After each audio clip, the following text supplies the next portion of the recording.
ಬಾಗಲಕೋಟೆ ಜಿಲ್ಲೆಯ ಕನ್ನೋಳಿ ಗ್ರಾಮದಲ್ಲಿ ಹೃದಯ ವಿದ್ರಾವಕ ಘಟನೆ ನಡೆದಿದೆ. ಹೊಸ ಕಾರಿನಲ್ಲಿ ಊರಿಗೆ ಬಂದ ವ್ಯಕ್ತಿಯನ್ನ ದುಷ್ಕರ್ಮಿಗಳು ಬರ್ಬರವಾಗಿ ಹತ್ಯೆ ಮಾಡಿರುವ ಘಟನೆ ಬೆಳಕಿಗೆ ಬಂದಿದೆ. ಮೃತರನ್ನ 36 ವರ್ಷದ ಸೋಮು ಅಲಿಯಾಸ್ ಸೋಮಲಿಂಗಪ್ಪ ಪಡಸಲಗಿ ಎಂದು ಗುರುತಿಸಲಾಗಿದೆ. ಅವರು ಇತ್ತೀಚೆಗೆ ಹೊಸ ಕಾರು ಖರೀದಿಸಿ ಊರ ದೇವರ ಪೂಜೆಗೆಂದು ಗ್ರಾಮಕ್ಕೆ ಬಂದಿದ್ದರು.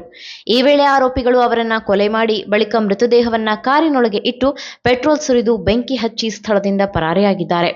ಈ ದೃಶ್ಯ ಕಂಡ ಗ್ರಾಮಸ್ಥರು ಬೆಚ್ಚಿ ಬಿದ್ದಿದ್ದಾರೆ. ಘಟನೆಗೆ ಸಂಬಂಧಿಸಿದಂತೆ ಮೃತನ ದೊಡ್ಡಪ್ಪನ ಮಗ ಸದಾಶಿವ ಪಡಸಲಗಿ ಪ್ರಮುಖ ಆರೋಪಿ ಎಂದು ಅನುಮಾನಿಸಲಾಗಿದೆ. ಸುದ್ದಿ ತಿಳಿದು ಸ್ಥಳಕ್ಕೆ ಬಾಗಲಕೋಟೆ ಜಿಲ್ಲಾ ಪೊಲೀಸ್ ಅಧೀಕ್ಷಕ ಸಿದ್ಧಾರ್ಥ ಗೋಯಲ್ ಭೇಟಿ ನೀಡಿ ಪರಿಶೀಲನೆ ನಡೆಸಿದ್ದಾರೆ. ಘಟನೆಯ ನಿಖರ ಕಾರಣ ಇನ್ನೂ ತಿಳಿದು ಬಂದಿಲ್ಲ. ಪ್ರಕರಣ ದಾಖಲಿಸಿಕೊಂಡಿರುವ ಪೊಲೀಸರು ತನಿಖೆಯನ್ನ ಮುಂದುವರೆಸಿದ್ದಾರೆ.